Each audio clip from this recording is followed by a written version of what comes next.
Et vous... Ouais, jouer les pitons, je commence. Oui, vous pouvez y aller. Ben, bon matin tout le monde et bienvenue à cette réunion de la résidence. Encore une fois, à cause de la pandémie, on va faire cette rencontre sur audiovisuel. Et puis, bienvenue à tous. On va ouvrir la réunion. Mission, item numéro 2. Mission, valeur et vision. C'est tout le temps la même. On s'en va à 3 déclarations d'intérêt pécuniaire. Aucune. Item numéro 4, adoption de l'ordre du jour. Excusez-moi, M. le Président, j'aurais juste 2 ajouts à faire à l'ordre du jour. OK. C'est au niveau COVID-19, donc le point 8. Oui. J'aurais 8.3, la politique test de dépistage COVID-19. Politique, absence de courte durée et temporaire en temps pandémie, 8.3. Déjà rajouté, oui. Puis après ça, j'ai 8.4, test de dépistage COVID-19. Okay. Donc, ça, c'est les 2 ajouts que je fais.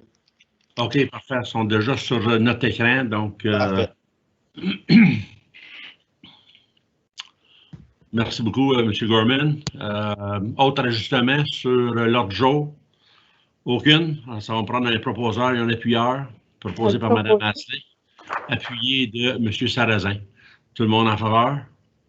En faveur. Sur compte? Adopté. On va aller à l'item numéro 5, rapport annuel 2020, 5.1, rapport du directeur médical 2020. Avez-vous vu le rapport? Est-ce qu'il y a des questions, des discussions? C'était un beau rapport. Je ne sais pas si on avait déjà eu ça dans le passé, mais beaucoup d'informations. Oui. Est-ce qu'il y a des questions? Oui, je pense que Dr. Maxwell est présent. Oui. Oui. D'abord, merci. Docteur. Oui, et merci beaucoup pour votre rapport. Je lisais à la page 2 de votre rapport sous le paragraphe Pain Management and Palliative Care.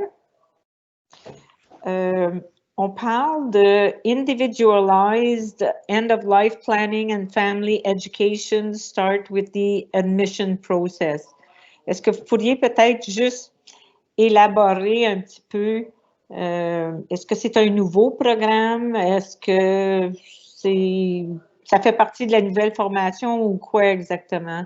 Oui, après qu'on avait fait les programmes de LEAP, on avait déterminé, ça c'est le meilleur temps d'introduire l'idée que le monde qui rentre ici, c'est plus dans l'idée palliative. Palliative et end of life, c'est 2 choses différentes, mais il faut qu'on parle tout de suite avec le monde pour être sûr qu'ils comprennent que c'est pas un hôpital, c'est une résidence, mais une résidence que ça doit être leur dernière maison, si on peut dire.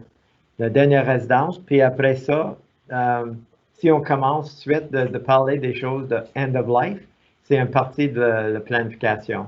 Et si on introduit ça tout de suite, il y avait un plus les anticipations qu'on va traiter pour le confort principalement, puis on va continuer la même. Puis s'il y a des besoins ou des choses qu'ils veulent vers la fin de leur vie, s'ils peuvent commencer de penser à ça, puis chaque année, on fait une conférence de cas avec la famille, ou s'il y a un changement nécessaire pour le soin. Puis si on met ça tout de suite, c'est juste quelque chose qu'on introduit cette année.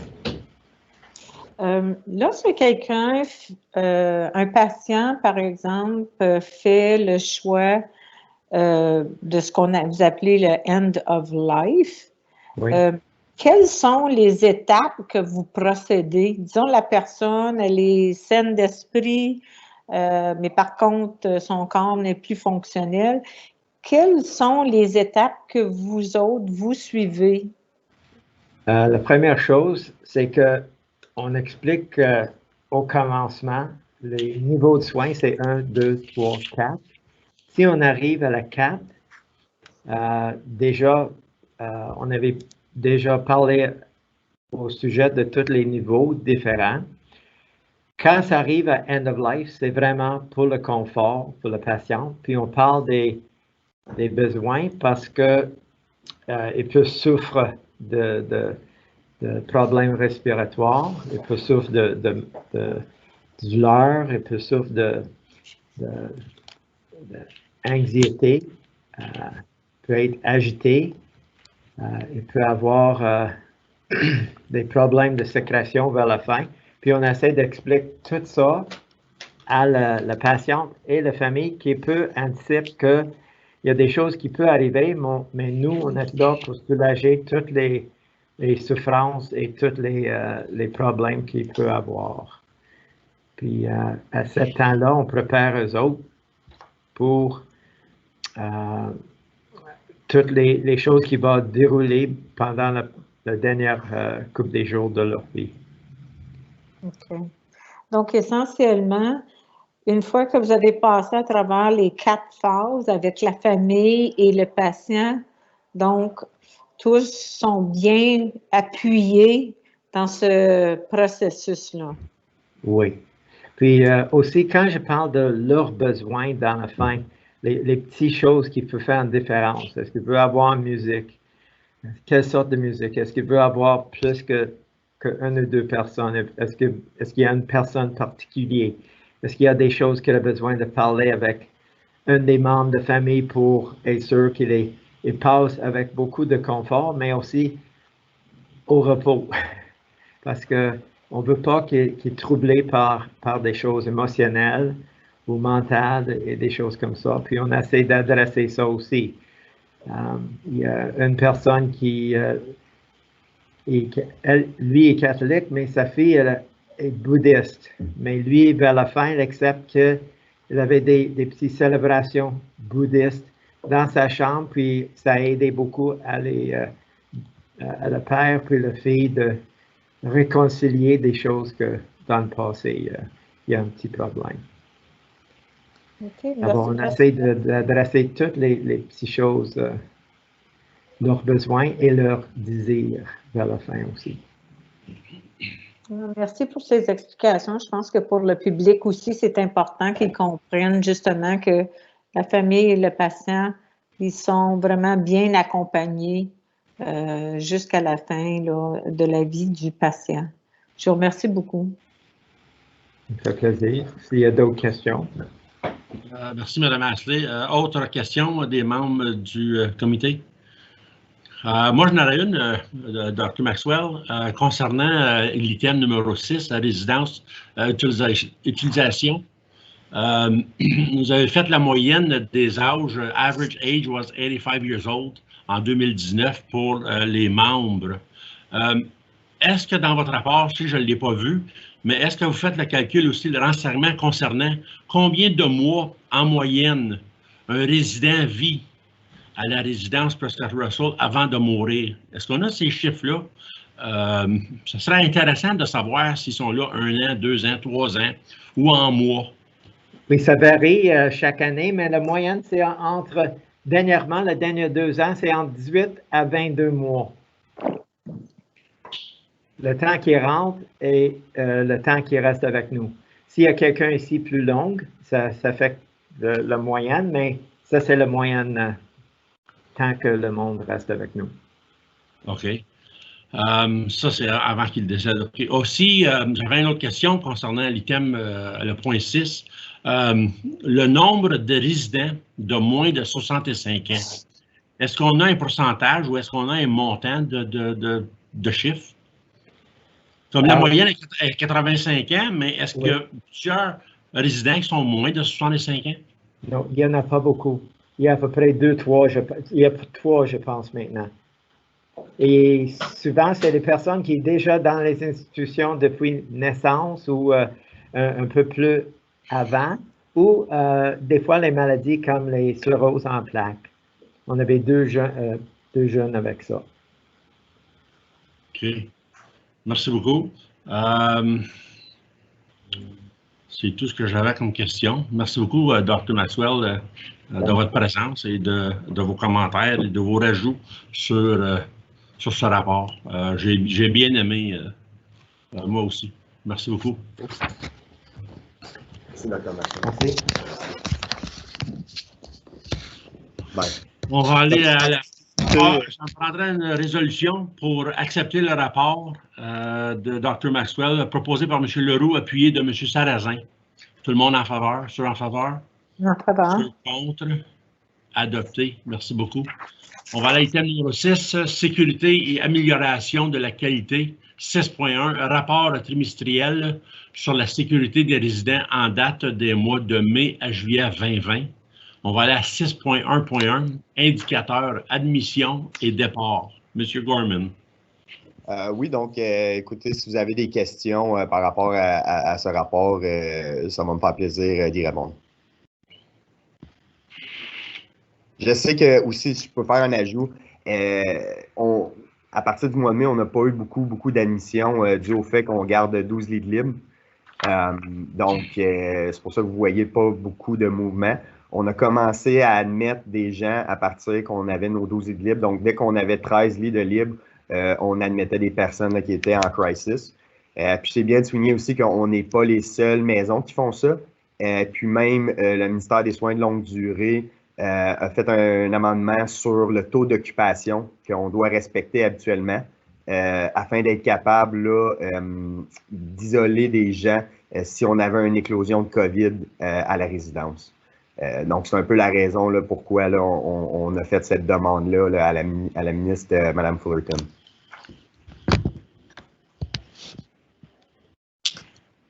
Pas de questions des membres du Conseil concernant 6.1.1. On va passer à la prochaine, 6.1.2. Indicateur statistique des programmes de soins. Monsieur Gorman. Oui, dans le fond, moi, j'ai des chiffres là, que j'aimerais parler, puis c'est complètement relié à la COVID. Là. Donc, ça, on peut voir au mois de mai, là, incidents résidents employés, on en a 18 au mois de mai. Ça, je ne peux pas aller en détail, mais je peux vous dire que tous les incidents sont reliés à des résidents qui sont soit agressifs verbalement ou physiquement envers des employés. On commence à voir comment je pourrais dire, des comportements chez les résidents dus au fait qu'ils sont isolés. Je pense qu'on peut le voir dans la communauté aussi. Ça se transpose. Puis, c'est pour ça que je ne vais pas vous le cacher que moi, là, pour le budget 2021, je ne vois pas changer ça. Donc, je vais faire des demandes là, pour avoir là, plus de ressources au niveau des activités. Parce qu'en ce moment, tous nos employés au département des activités sont occupés à s'occuper des visites soit virtuelles ou s'occuper des agendas pour les visites à l'intérieur, à l'extérieur, pour les départs de courte durée. Donc, ça, c'est quelque chose là, que je vais pousser parce que je pense que c'est extrêmement important, non seulement là, pour la santé mentale de nos résidents, mais également pour le bien-être de nos employés. Parce que on ne devrait pas nécessairement rentrer au travail en sachant qu'on va se faire injurer ou qu'on va se faire frapper ou égratigner, et ainsi de suite. Donc, c'est un peu de ça. Je pense que c'était un chiffre qui frappait vraiment sur ce rapport. Puis pour le reste, ben, ça va me faire plaisir de répondre aux questions. Est-ce qu'il y a des questions à part des membres du Conseil ou du comité? Aucune à 6.1.2. Merci beaucoup, M. Gorman. On va passer à l'item numéro 6.1.3. Indicateur de rendement, heures des préposés aux soins et services personnels. Ouais. M. Gorman. Oui, donc ici, là, on peut voir, lorsqu'on a fait la restructuration des préposés, on a engagé plusieurs préposés. On a rajouté des heures au budget pour avoir là, plus d'employés, puis on a vu que ça a fait quand même un changement. Par contre, je ne vais pas vous le cacher que le mois de juillet, le mois d'août a été un peu plus difficile. Il y a plusieurs raisons à ça.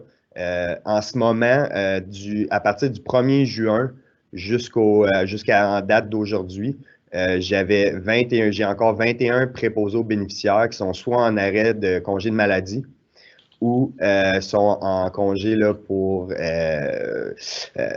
en attente là, d'un enfant, donc de maternité. Ça a fait un gros trou à notre roster, là, comme si on pourrait dire. Par contre, lorsqu'on voit ce qui est arrivé dans d'autres maisons au niveau des éclosions puis au niveau du manque des employés, je sais que c'est quand même beaucoup d'heures au mois de juillet, mais je me dis que les employés là, qui sont en congé de maladie, la plupart, c'était pour du repos, des choses comme ça. Donc, on sait qu'ils vont revenir en force. On a plusieurs aussi entrevues puis CV qu'on a reçus récemment. Donc, ça, je suis extrêmement content. Là, on a reçu environ 25 CV de préposés aux bénéficiaires. Fait que ça, c'est une bonne chose pour régler le problème. Puis, on a aussi eu la chance, là, ils sont arrivés hier, on a eu la chance d'avoir des étudiants qui étudient présentement pour être préposés aux bénéficiaires. Donc, ils sont ici là, pour environ 1 mois. Puis après ça, ils vont revenir faire leur coop ici de soirée. Donc, ça, là, on parle d'environ 20 personnes là, de plus qui vont pouvoir nous donner un coup de main.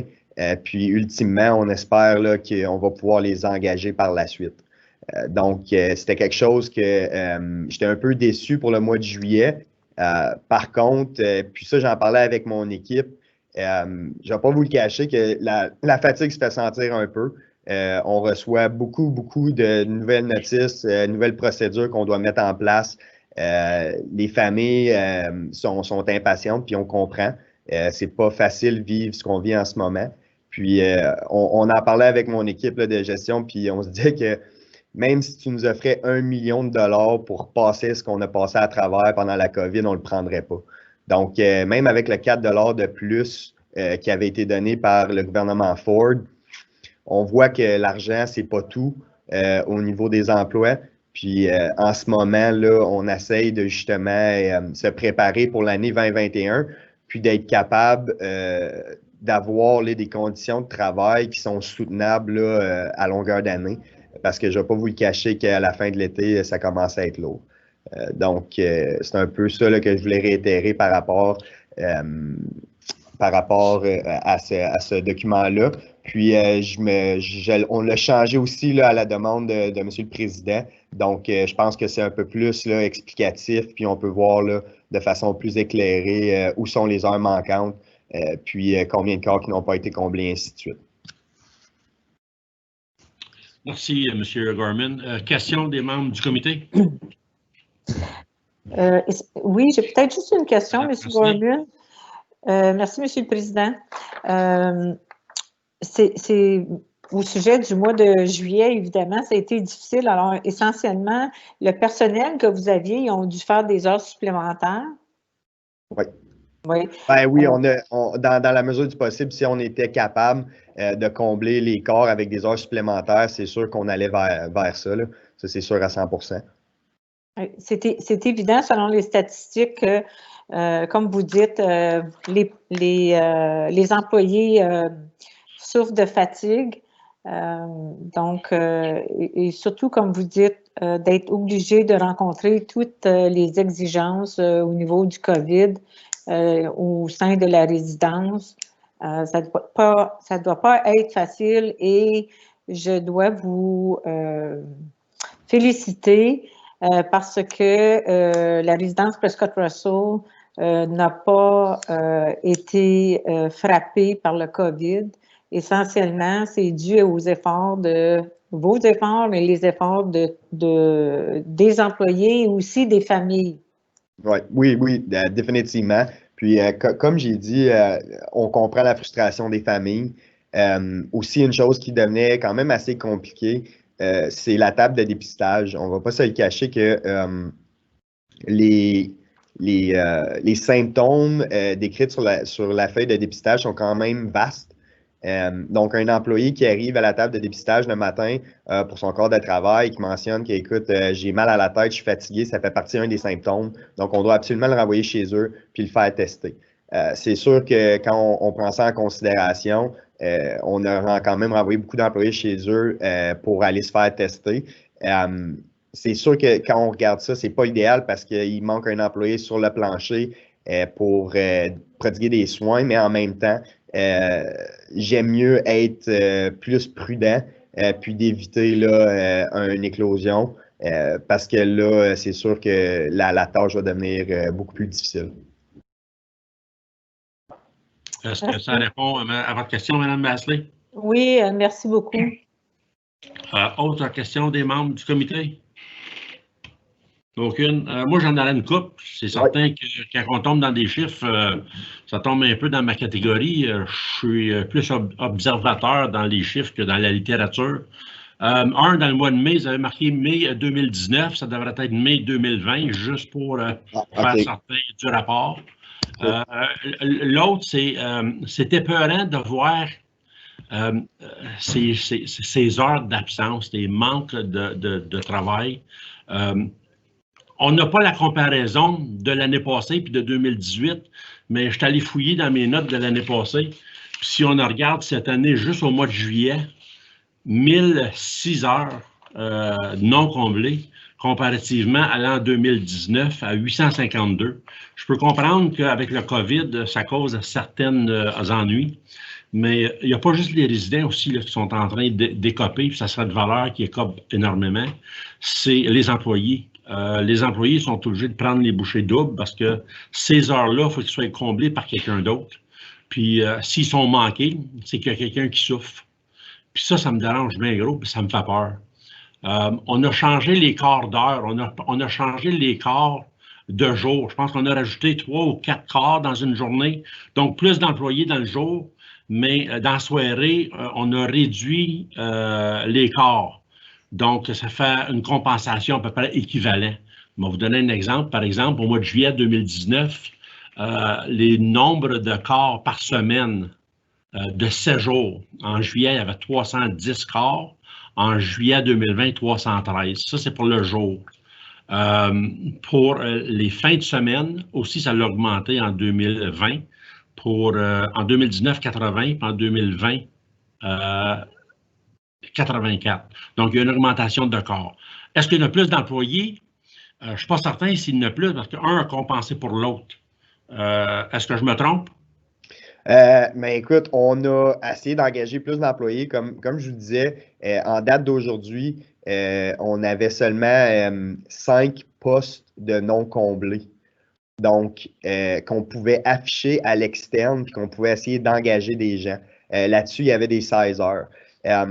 Qu'est-ce qui est un peu difficile aussi, puis je suis totalement d'accord avec vous, ça fait peur. Puis qu'est-ce qui rend la tâche un peu plus difficile, c'est que lorsque les gens partent en congé de maladie, si c'est pour 2 mois, 3 mois, 1 mois, on ne peut pas aller le combler à l'externe.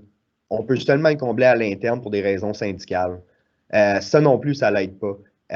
Puis lorsqu'on regarde là, avec 21 personnes qu'on a perdues entre la restructuration puis le 1er septembre, c'est sûr qu'on a dû adresser le problème. Moi, de ce que j'avais vu quand je suis arrivé ici, on avait un problème les fins de semaine. C'est pour ça qu'on a compensé avec ça. De soirée, il y a moins de tâches à accomplir qu'en journée. Puis c'est pour ça qu'on a compensé.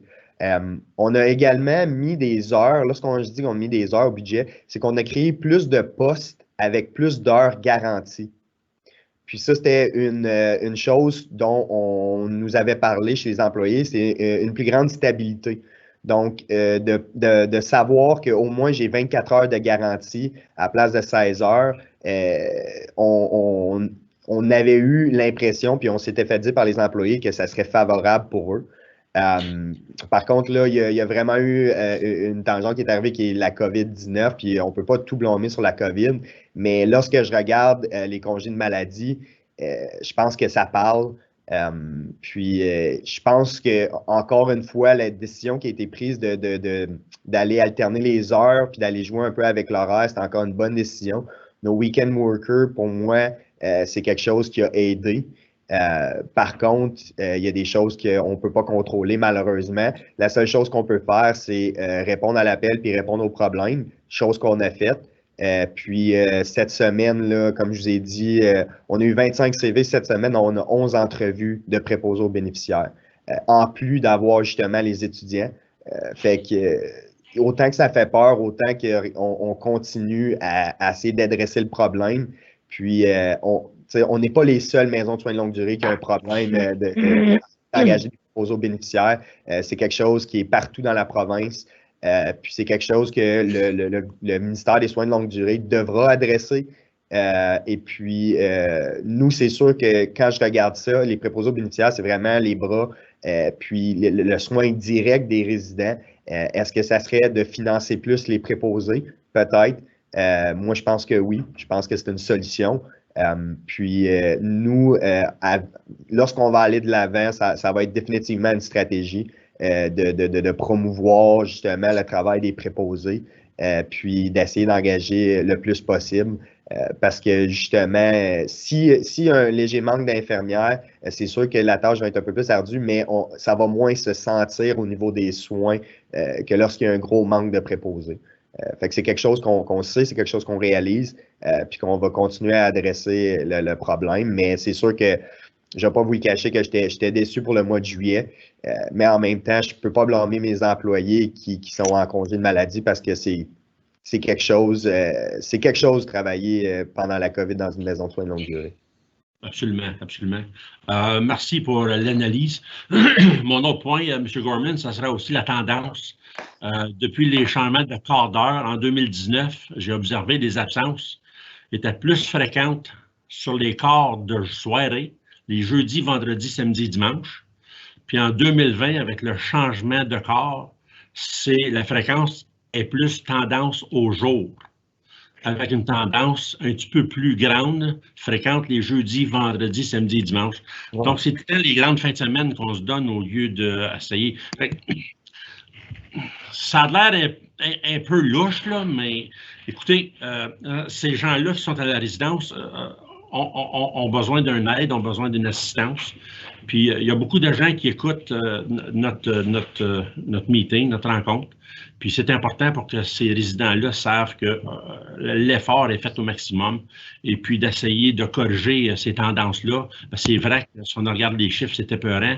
Puis, pour le mois de juillet, je ne blâme pas personne, puis c'est certain que la COVID n'a pas aidé, mais 1006 heures, c'est pas juste les résidents qui ont subi, mais les employés aussi, parce que les autres ont aussi été obligés de prendre le double bouchée pour compenser un peu de ce temps-là. C'était mon point de vue, puis je pense que c'est bien important que ça soit vraiment attaqué pour essayer de réduire ces heures d'absence-là non comblées. Ouais, M. Gorman, on va vous laisser répondre, après ça, je vais aller à M. Leroux. OK. Bien, mais définitivement, pour nous, c'est sûr que, regarde, lorsqu'on regarde les tendances, je vais dire comme vous, puis je ne veux pas blâmer personne, mais il y a un problème d'absentéisme aussi. On va l'adresser. Comment adresser ça? Bien, nous, pour moi, c'est d'améliorer les conditions de travail. C'est d'avoir un environnement de travail qui est sain, un environnement de travail qui a une bonne dynamique de travail d'équipe. Puis ça, c'est quelque chose qu'on travaille dessus à chaque jour. Puis lorsqu'on voit qu'une personne ou un groupe de personnes risque cet environnement de travail-là, mais on va l'adresser. Je pense pas que c'est d'apporter quelqu'un dans le bureau puis de dire d'arrêter de manquer parce que ces personnes-là vont toujours continuer à manquer. Donc, c'est sûr qu'il y a un gros problème au niveau de ça, mais vous pouvez être sûr qu'on va continuer à l'adresser. Puis pour moi, ce qui est important, je pense, c'est de valoriser le travail des préposés, puis de vraiment essayer de leur faciliter la tâche le plus possible avec des nouvelles technologies. Puis c'est ce qu'on va faire pour le nouveau budget. J'ai déjà fait les processus puis les demandes pour justement avoir des logiciels qui facilitent la tâche des préposés, puis qui va faciliter la tâche de plusieurs employés. Donc, ça, c'est quelque chose aussi qu'on va adresser avec la technologie. Donc, puis avec la nouvelle résidence, on espère aussi que ça va régler le problème d'avoir un environnement de travail qui est plus agréable, puis mise à jour. Là. Merci, M. Gorman. M. Leroux. Merci beaucoup. M. Gorman, je suis juste curieux, les étudiants que tu as mentionnés, c'est-tu des étudiants directement reliés au nouveau programme qui avait été mis en place au CSPCR, c'est ça? Oui, exactement. OK. So, c'est évidemment, c'est une bénéfice d'avoir ce programme-là dans notre coin si c'est capable de nous aider à avoir des employés futurs. Parfait. Merci. Oui, définitivement. Puis mon dernier point, ça serait-il possible d'avoir le graphique comparatif 2018-2019 qu'on avait eu l'année passée? Cette année, on n'avait rien à comparer pour, là, mais j'aime bien comparer les années antérieures avec ce qu'on a cette année. C'est important de suivre et avoir un suivi. Puis je suis allé chercher mon graphique de l'année passée pour bien comprendre la situation, pour comparer. Fait que j'ai vu qu'il y avait une grosse différence. Okay. Pas de problème, je vais sortir ça puis je peux vous l'envoyer. Merci beaucoup. Ça va être le même type de graphique là, que là en ce moment. OK. Merci beaucoup. Pas de problème. Prendre une résolution pour recevoir les rapports de 6.1.1, 6.1.2 et 6.1.3 proposés par Mme Asselin, appuyés de M. Sarrazin. Ceux en faveur. Pour les rapports à recevoir. Ceux contre. Merci beaucoup. Adopté.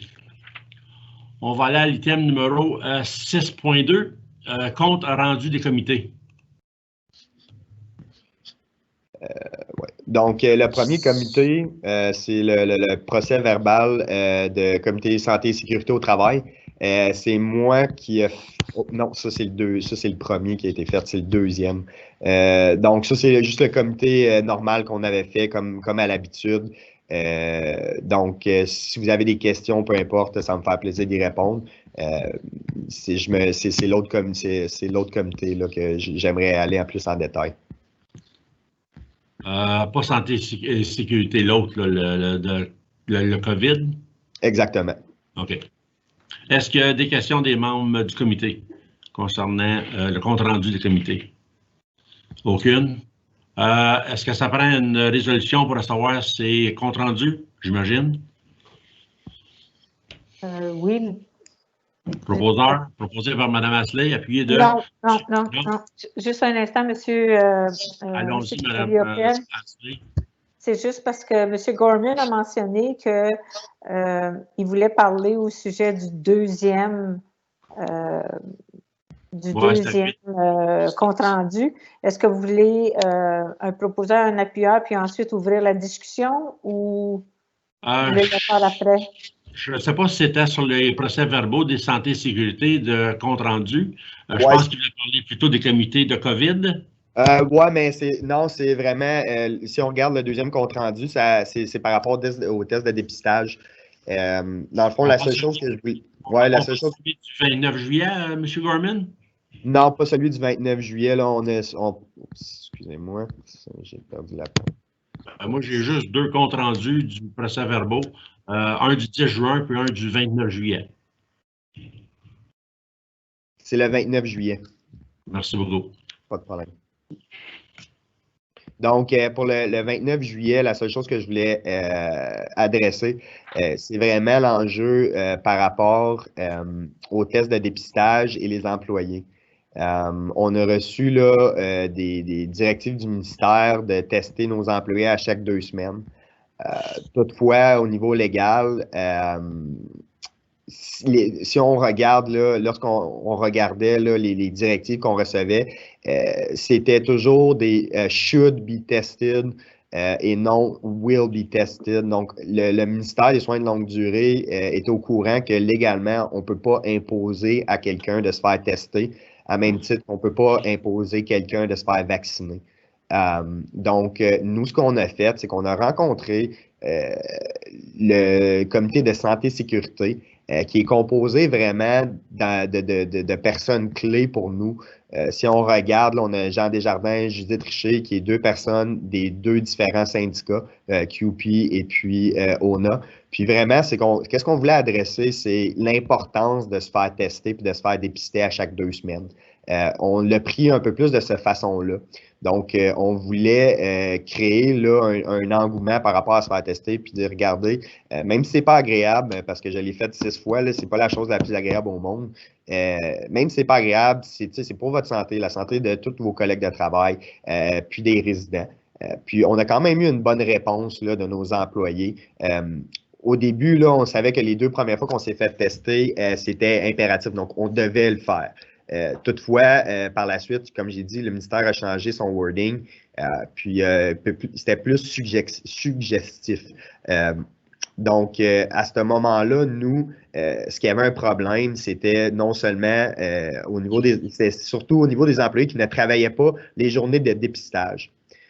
Donc, ce qu'on a fait, c'est que, comme j'ai dit, on a rencontré le comité, puis on établit qu'on ferait des séances 4 fois par mois. Donc, on avait 4 séances par mois pour que les employés viennent se faire tester. Donc, puis on essayait d'avoir différentes journées pour cibler différents corps de travail. Comme ça, les employés n'étaient pas obligés nécessairement de se rendre à la résidence pour se faire tester puis partir. On commençait à avoir des réclamations de corps aussi par rapport à ça, parce que quelqu'un qui est en congé, on lui demande de se rendre à la résidence pour se faire tester. Techniquement, ben, tu sais, je m'attends à être payé. Donc, on voyait un problème par rapport à ça aussi. Donc, la réponse a été super. Vous voyez, la première fois, là, on a eu 48 %. La deuxième fois qu'on a fait ça, on a eu environ 49 %. Et puis, cette semaine, là, on a eu un taux de 63 % de participation. Donc, pour nous, ça donne un bon portrait de la situation. Puis, ça assure là, un environnement de travail sain et sécuritaire pour tout le monde. Merci, M. Gorman. Autre question des membres du comité? Aucune? On va passer à la résolution pour recevoir le rapport. Proposeur. Proposé par M. Leroux, secondé, appuyé de M. Sarrazin. Tout le monde en faveur? Sur contre? Adopté. Merci, M. Gorman. On s'en va à l'item numéro 7, 7.1, rapport d'inspection du MSSLD en date du 28 juillet 2020. Est-ce qu'il y a des questions concernant le rapport? Aucune? Je ne sais pas s'il y a de quoi que vous devez rajouter, M. Gorman, ou... Non, juste pour mentionner que ce rapport-là, nous n'avons eu aucune ordre ou aucun événement majeur. C'était seulement des petits changements à faire. Puis on l'a adressé avec nos employés. Là. Donc, lorsqu'un événement se passe un dimanche, puis qu'on doit faire un rapport, ben, de ne pas attendre à lundi pour le mentionner à l'administration pour que l'administration fasse le rapport. On doit le faire absolument immédiatement. Donc, c'est juste des petits détails comme ça qu'on a adressés avec nos nouveaux employés. Mais pour ce rapport-là, il n'y a aucun ordre qui a été émis. Donc, c'était rien de majeur. C'était juste pour dire qu'il avait passé à travers puis qu'il avait trouvé des petites lacunes. Exactement. Exactement. Puis avec les accusations qu'il y avait, c'est quand même des petites choses. Là. Donc, pour moi, là, bien que c'est des petites choses, je suis satisfait du rapport. Merci beaucoup. Encore un proposeur puis un appuyeur pour recevoir le document proposé par Mme Asselet, appuyé de M. Sarrazin. Ceux en faveur? Ceux contre? Adopté. Item numéro 8, COVID-19, 8.1, politique, visite en temps de pandémie. M. Gorman. Je ne sais pas si vous avez des questions. Nous, dans le fond, toutes les politiques que j'ai écrites, là, dans le fond, je n'avais pas vraiment le choix de le faire. C'était tout par rapport aux nouvelles normes du ministère qui ont tombé là, récemment, par rapport aux visites intérieures, visites extérieures pendant l'été. Donc, on a juste établi puis défini c'était quoi nos visites. On les envoyait à nos employés, aux familles. Puis, c'était vraiment d'élaborer, là, donc, c'est quoi les restrictions, puis ainsi de suite, de façon claire, nette et précise. C'était juste une question de due diligence, puis on l'a fait. Je ne sais pas si vous avez des questions par rapport à ça. Je ne sais pas si les membres du comité ont une question ou des questions. Ben, moi, je sais que je vais en avoir une, là, ou deux. Aucune des comités, aucune des membres. Je suis juste curieux parce que vous faites le rapport, mais on sait que les politiques changent de jour en jour. Ça fait que, est-ce que c'est quelque chose qu'on va revisiter à chaque semaine? Parce qu'on sait que l'unité sanitaire change d'idée selon les politiques, selon ce qui se passe. Il va y avoir une deuxième vague qui va arriver. Qu'est-ce qui se passe? On voit la tendance à monter tranquillement en Ontario puis au Québec, donc c'est un peu épeurant. Toi aussi, tu as le provincial qui change leur loi constamment, puis on n'a pas le choix. Ce sont des règlements qu'il faut suivre, puis on est en en temps de pandémie. Donc, est-ce que cette politique-là va être révisée à chaque jour, à chaque semaine? À chaque fois qu'il y a une. Dans le fond, nous, là, on reçoit des courriels directement du ministère par rapport aux politiques de visite et ainsi de suite. Habituellement, là, le bureau de santé va discuter avec le ministère pour déterminer comment élaborer les politiques. Ça, je parle au niveau provincial. Donc oui, dès qu'il y a un changement, on doit réviser la politique puis la renvoyer. Puis on fait ça là, à chaque fois qu'il y a un changement. Donc, on la revisite au besoin. Puis c'est pour ça aussi qu'à la fin de la politique, on se laisse toujours un jeu pour dire qu'on a le droit de revisiter la politique puis qu'on a le droit de la changer. Pas comme bon nous semble, mais au goût du ministère puis au goût du bureau de santé. Donc oui, c'est tout le temps mis à jour. OK. Merci beaucoup. Madame Ashley. Oui, Monsieur Gorman, vous avez mentionné que lorsque vous faites vos directives et qu'elles sont revisées, vous dites que vous devez les faire parvenir au ministère? Non, on les fait parvenir aux familles puis on les fait parvenir aux employés. Le ministère, toutefois, s'il vient faire une inspection, va réviser nos politiques, puis elles doivent refléter leurs directives. Merci beaucoup, j'avais mal compris. Merci, Mme Ashley. 8.2, initiative, se maintenir dans le vert. Quand j'ai lu ça la première fois, j'ai eu peur. Je pensais qu'il fallait faire un profit, mais c'était pas ça. J'ai lu l'attachement, donc c'était pas ça. M. Gorman?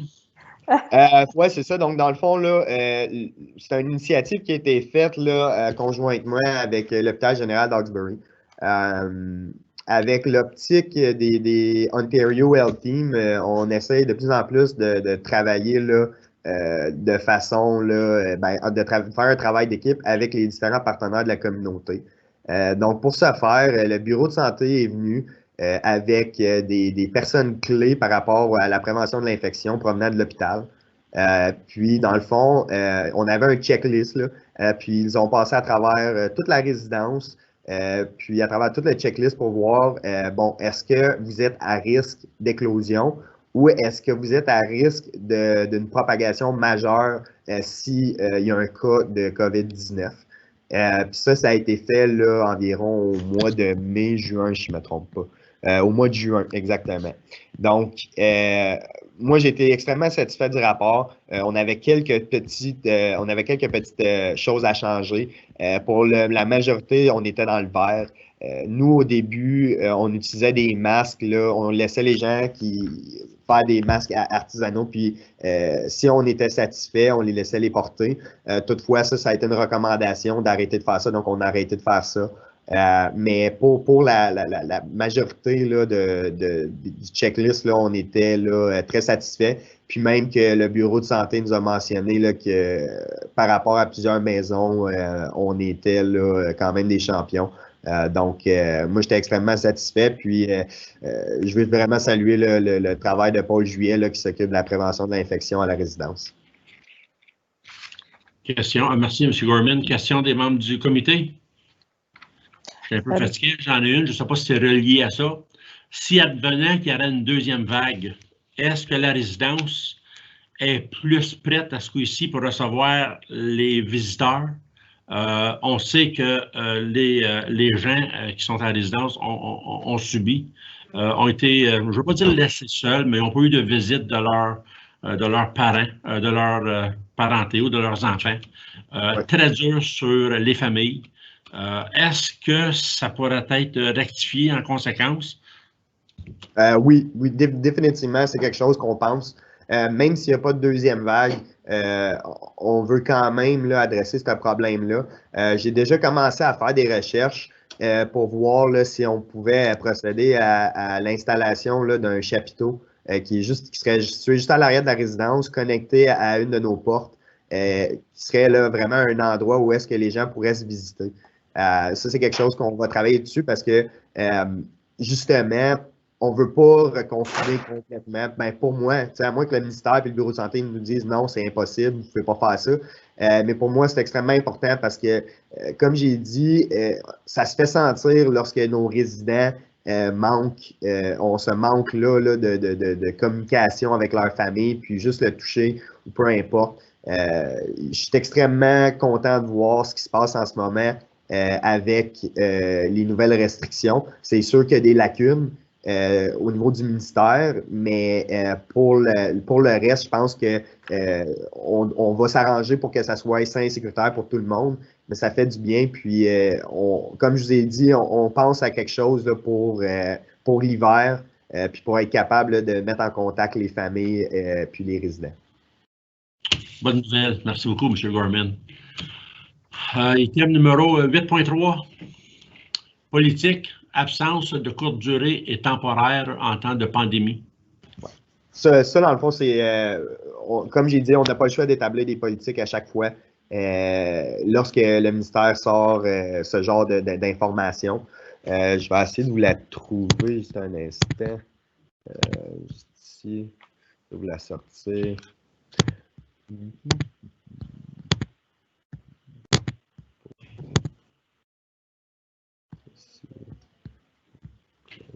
En attendant que vous fouilliez, M. Gorman, est-ce qu'il y avait des questions de la part des membres du comité concernant ce rapport, cette politique? Aucune? Politique, absence, je l'ai juste ici. On va faire ça demain. Je vais devoir repartager mon écran, toutefois. Ça ne devrait pas prendre trop de temps. Bon, je l'ai ici. Open. OK. Puis là, je vais juste repartager mon écran. Parfait.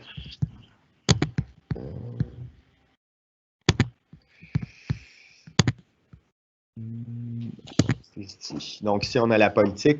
Comme j'ai dit, écoutez, cette politique-là, on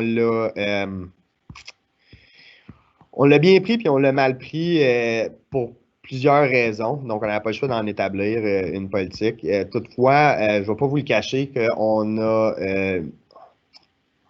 mis un certain... on a mis un peu de notre Saint-Saëns dans cette politique-là. Puis je vais m'expliquer. Pour ce qui est des politiques d'absence de courte durée, les résidents peuvent quitter l'édifice et non le terrain. Donc, nous, ce qu'on a fait, là, on a dit, regardez, nous, on aime mieux, puis on trouve plus l'environnement contrôlé. Si on arrive, on fait signer une décharge, la personne, le membre de famille, l'ami, peu importe, vient chercher le résident, puis est capable de se promener alentour de la résidence. On a des belles tables qu'on peut désinfecter, on a une belle fontaine, mais ainsi de suite. Puis, on trouve que cet environnement-là, que nous, on a un peu nommé la bulle de la résidence, est plus contrôlé. On est capable de voir si les gens portent leur masque, et ainsi de suite. C'est sûr que là, maintenant, les résidents ont le droit de sortir complètement du terrain ou de la bulle de la résidence, puis d'aller manger au restaurant, d'aller chez la famille. C'était un peu inquiétant. Puis on pense, puis on va le faire justement, c'est qu'à même titre que les employés maintenant, on va tester les résidents à chaque 2 semaines. On va commencer cette semaine avec les paramédics communautaires. Il y a des membres de famille qui nous disent que c'est une bonne chose. On l'a annoncé hier aux membres de famille. Puis, en même temps, c'est que qu'est-ce qu'on n'aimait pas? C'est qu'un résident, là, maintenant, pouvait aller dans un endroit, que ce soit un restaurant ou peu importe, ou aller chez la famille, revenir, ne pas se faire tester, puis ne pas se faire mettre en isolation et ne pas porter de masque, parce que nos résidents ne sont pas capables de porter le masque. Donc, on voyait vraiment là, une lacune au niveau des recommandations du ministère. C'est pourquoi on a décidé, nous, on va tester les résidents chaque 2 semaines, comme ça, on va en avoir le cœur net. Puis, c'est pour le bien de tout le monde qu'on fait ça.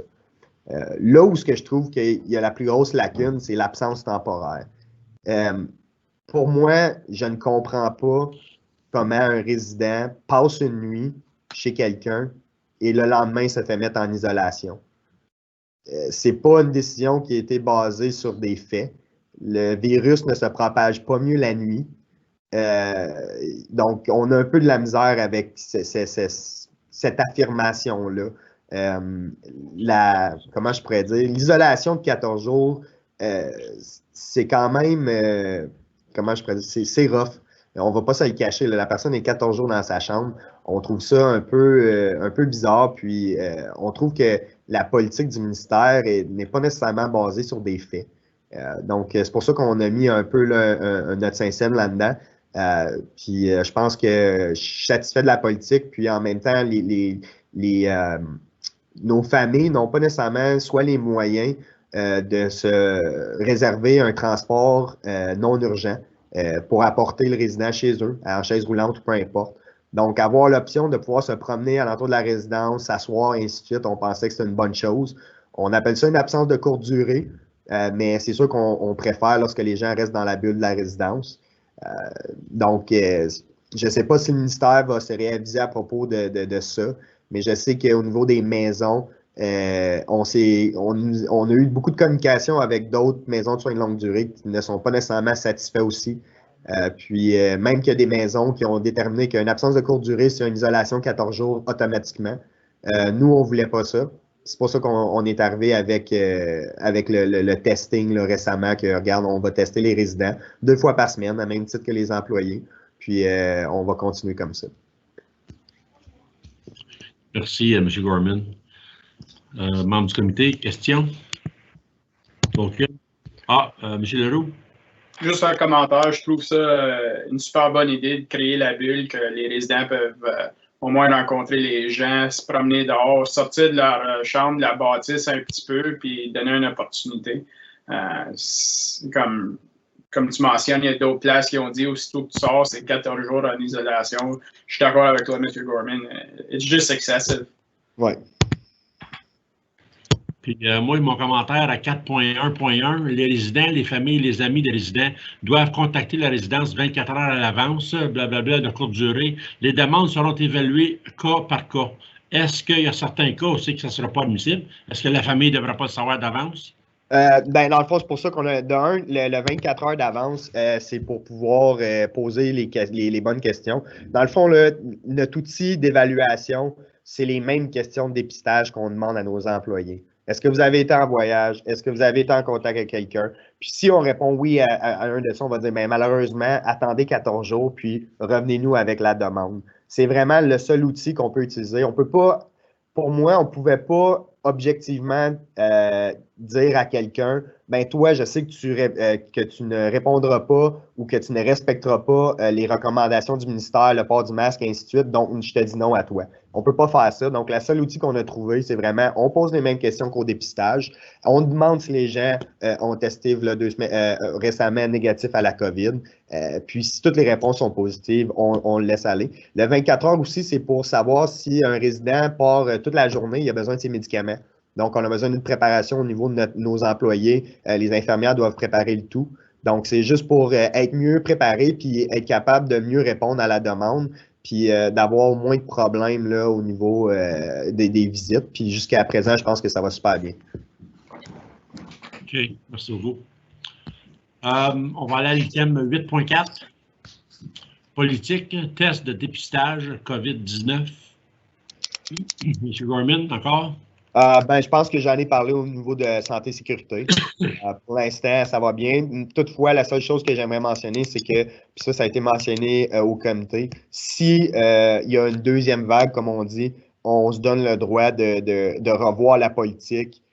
Puis même si on doit obliger les gens à se faire tester, s'il y a vraiment une grosse hausse de cas, on va le faire. Pour l'instant, on ne pensait pas que c'était nécessairement critique dû au fait que lorsqu'on regarde les chiffres dans la région de Prescott-Russell et de l'Est de l'Ontario, ils sont quand même moins importants qu'à Ottawa et ainsi de suite. Toutefois, on se permet de revisiter la politique si on doit le faire. Madame Hasley, question. Vous êtes mutée, Mme Hasley. Merci, M. Riopel. La question est pour M. Gorman. M. Gorman, on n'a pas terminé la réunion et je réalise l'amplitude et le montant de travail sur vos épaules, à vous, à titre de directeur. Et je me pose la question, est-ce que vous vous sentez bien appuyé jusqu'à maintenant? Oui. Oui, non, écoutez, c'est sûr que je ne pensais pas vivre ça ma première année. Mais oui, comme je veux dire, même ce qui va vraiment bien aussi, c'est qu'au niveau des comtés unis, il y a des départements qui peuvent m'aider. Donc, je ne vais pas vous cacher que je suis souvent en contact avec les ressources humaines, Pierre Gauthier, qui m'aide au niveau plus légal de la chose. Donc ça l'aide beaucoup. Il y a même les paramédics aussi qui sont extraordinaires avec nous, qui nous aident à faire le dépistage des employés, qui nous aident à faire le dépistage des résidents. Donc ça, c'est vraiment apprécié. Puis écoutez, j'ai appelé Marc-André Perriard la semaine passée. Puis cette semaine, il m'a organisé un processus de dépistage pour tous les résidents. Donc, au niveau là, interne aux États-Unis, on se sent super appuyé. Je ne vais pas vous le cacher que des fois, c'est difficile, mais écoutez, on fait ce qu'on peut. Puis je pense qu'on fait ça super bien. Puis comme je l'ai dit, même au niveau des partenaires communautaires comme l'hôpital, ça va bien. Donc, j'ai pas de plainte à me faire au niveau là, des partenaires communautaires ou même à l'interne aux États-Unis. Donc, je trouverais juste que ça soit important que vous soyez appuyés parce que, évidemment, ça vous demande un travail super extraordinaire. Étant donné qu'on vit dans une situation que c'est la première fois qu'on vit une pandémie comme ça. C'est votre première expérience et c'est pour ça que je voulais m'assurer que vous trouvez que vous étiez bien appuyé. Oui, définitivement. Puis, tu sais, même quand j'ai pris des décisions qui n'étaient pas nécessairement appréciées par soit des membres de famille ou par le LIN, le AirList, en début de pandémie. Tu sais, Stéphane, il m'a toujours fait confiance par rapport à ça. Puis je pense que ça reflète là, le fait que justement, on n'a pas eu de cas, puis que ça va relativement bien là, à la résidence. Merci.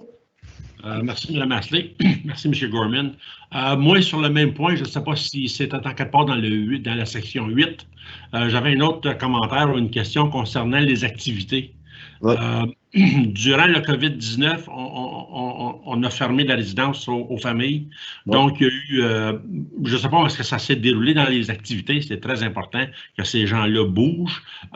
Mais avec les télérencontres, ça prend plus de temps. Donc, tu as un proposé qui s'en va essayer de montrer à ce patient-là comment se servir de son laptop, comment se servir du téléphone ou de comment connecter avec sa famille. Est-ce qu'il y a du temps perdu du côté des activités à cause de cette réalité-là de télérencontre? Ou comment est-ce qu'on fait pour compenser? Parce que s'ils ont besoin d'exercice, il ne faudrait pas compenser pour qu'ils passent de temps à TV, puis tu es puni en conséquence de ta récréation ou de ton activité. Non, définitivement. C'est sûr, aux activités, c'est les activités qui s'occupaient justement d'aller aider nos résidents pour les visites virtuelles.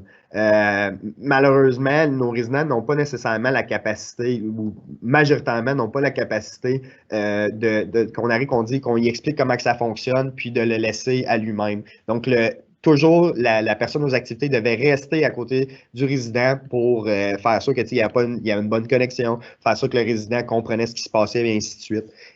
Donc oui, ça a pris beaucoup de temps. On a pris aussi le temps pour les résidents qui n'avaient pas nécessairement de famille ou qui ne se faisaient pas nécessairement appeler par leur famille de faire des activités un à un. Récemment, là, avec justement là, les absences de courte durée, de longue durée, on a moins de visites virtuelles, ce qui fait en sorte que nos employés aux activités ont un peu plus de temps pour faire des activités. Donc là, on a recommencé là, à faire des activités à petits groupes que le bureau de santé nous a permis de faire.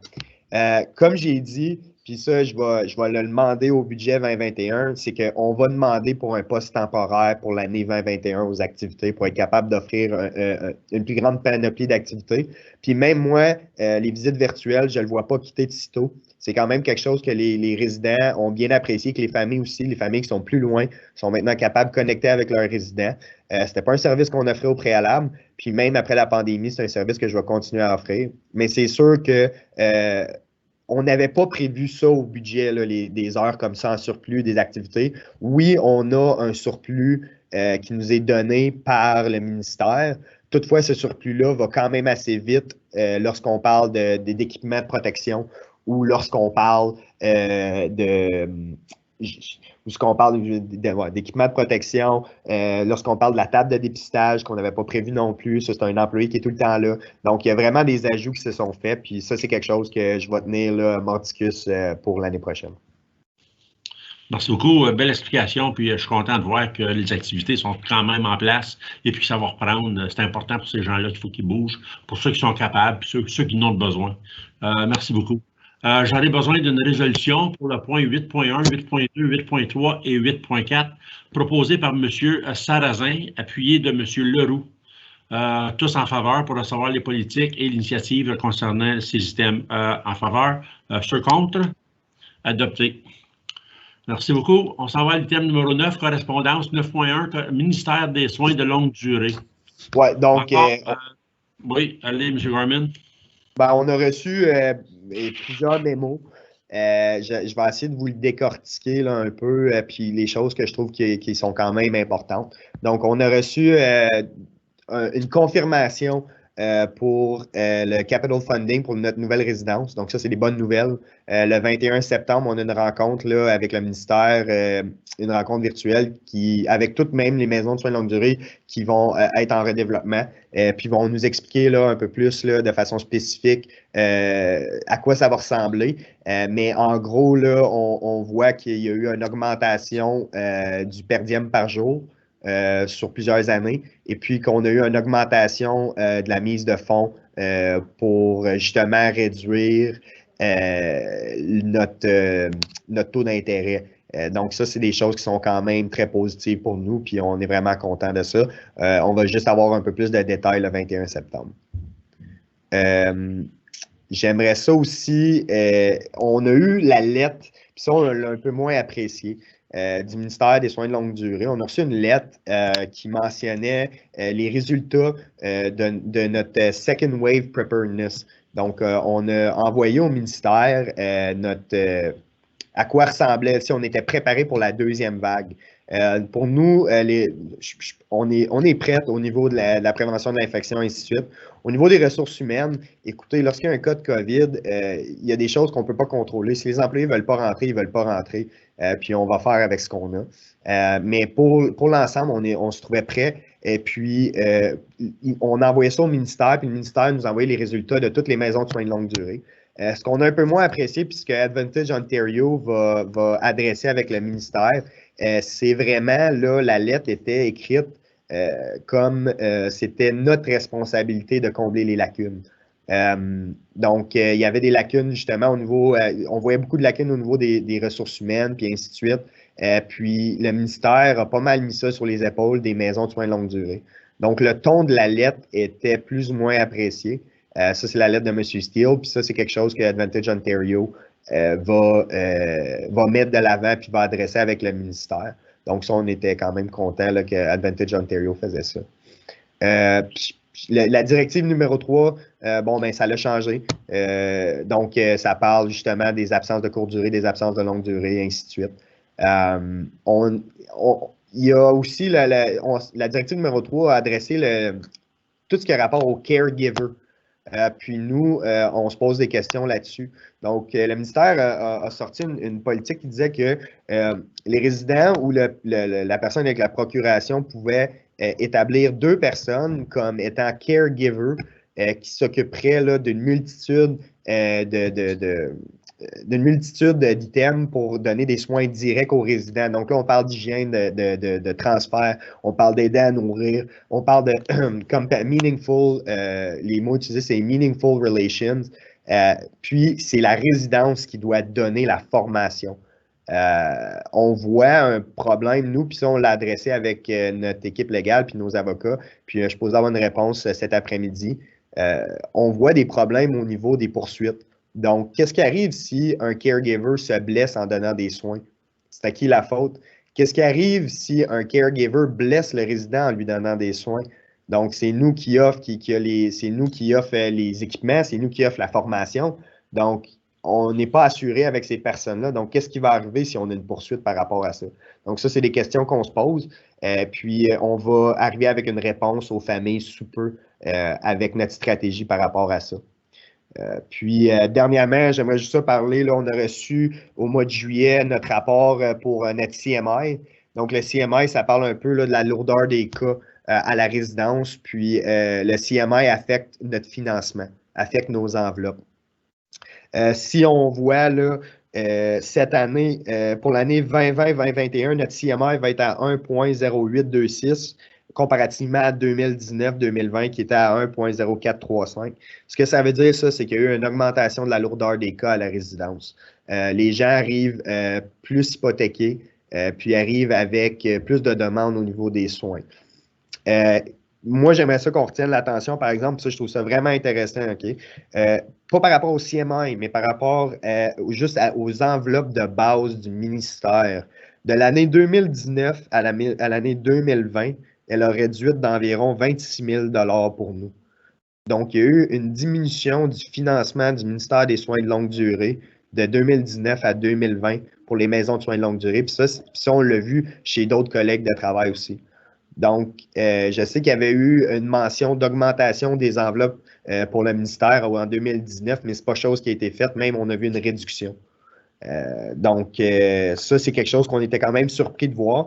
Puis, on a hâte de voir ce qui va arriver pour l'année 2021 parce qu'on s'attend à une augmentation.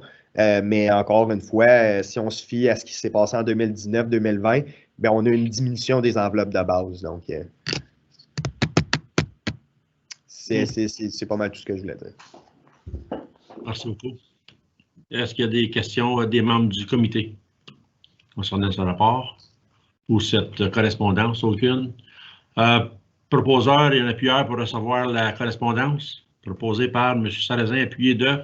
Leroux. Ceux en faveur? Ceux en faveur? Ceux contre? Adopté. Ça va le thème numéro 10. Autre sujet à 10.1, SharePoint. Ben, je voulais arriver avec un peu des bonnes nouvelles. Donc, je voulais juste un peu vous montrer là, ce qu'on avait travaillé aussi pendant la pandémie. On a créé un intranet avec SharePoint, puis avec l'appui du département des technologies là, avec Marc-André Drouin. On a déterminé qu'on avait beaucoup de la difficulté à communiquer avec nos employés, puis on trouvait que des courriels, c'était un peu impersonnel. Puis avec une vision de résidence sans papier, puis on va plus vers les tablettes, on voulait avoir quelque chose d'un peu plus interactif. Donc, on a fait ça pour les employés, on a créé ça. Donc, c'est vraiment là, un intranet qui donne l'information à nos employés par rapport à plusieurs choses. Donc, on va mettre leurs horaires de travail, leurs points d'accès, les événements qui vont se passer à la résidence, donc les tests de dépistage, les nouvelles, non seulement à la résidence, mais aussi aux Comtés unis, pour leur faire dire qu'ils font partie des Comtés unis. On a mis aussi des liens, des vidéos explicatifs. Puis aussi comment je pourrais dire, juste des mises à jour sur la COVID par rapport au bureau de santé et ainsi de suite. Donc, je pensais bien vous présenter ça. Ça a été développé pendant la COVID. Puis je pense que ça a vraiment été un bon outil de communication avec nos employés. Ça a l'air assez bien. Merci beaucoup. 10.2, provenance des résidences en date, provenance des résidents en date du 31 juillet 2020, liste d'attente. Je pense que c'est assez... Ouais, je ne sais pas si vous aviez des questions par rapport à ça, mais je n'ai pas nécessairement de commentaire.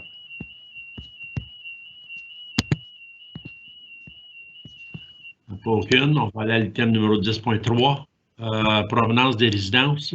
Des résidents en date du 31 juillet 2020. Résidents actuels. Encore même chose, même point.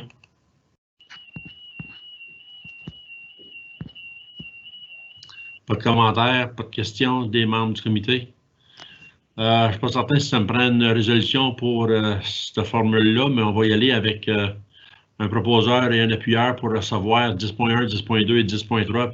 Proposé par M. Leroux, appuyé de Mme Asselet. Donc, ceux en faveur, ceux contre, adopté. Item numéro 11, huis clos, il n'y a pas. Prochaine réunion, M. Gorman, item numéro 12. Le 12 novembre, puis on va essayer de faire ça en personne si on est capable. En espérant, oui. En espérant. Bien, je tiens à vous remercier, M. Gorman, pour tout l'ouvrage. Je ne répéterai pas ce que Mme Asselet a dit. Je suis 100% d'accord. Ce n'est pas des temps faciles. Je pense que vous faites du mieux que vous pouvez avec les outils que vous avez, avec le personnel que vous avez. Puis, je pense que si on a des questions, on vous appelle, puis vous êtes là, vous répondez. Merci beaucoup, puis tout ce que je peux dire, mais c'est bonne chance pour le futur parce que je pense qu'on n'est pas sorti du bois. Non, en effet, merci beaucoup. Merci au comité d'être là. Un plaisir de vous revoir. Puis, on va avoir besoin d'un ajournement, à moins que quelqu'un d'autre aimerait rajouter un petit 2 cents. Madame Asley, vous êtes muté. C'est pour proposer l'ajournement. Et voilà, ajournement proposé par Mme Asley, appuyé de M. Sarrazin. Ceux en faveur? Ceux contre? Adopté. Bonne journée. Au revoir tout le monde. Merci d'être là à ceux qui nous écoutent à la vidéo. Bye bye. Merci. Bye tout le monde. Bonne journée. Bye bye.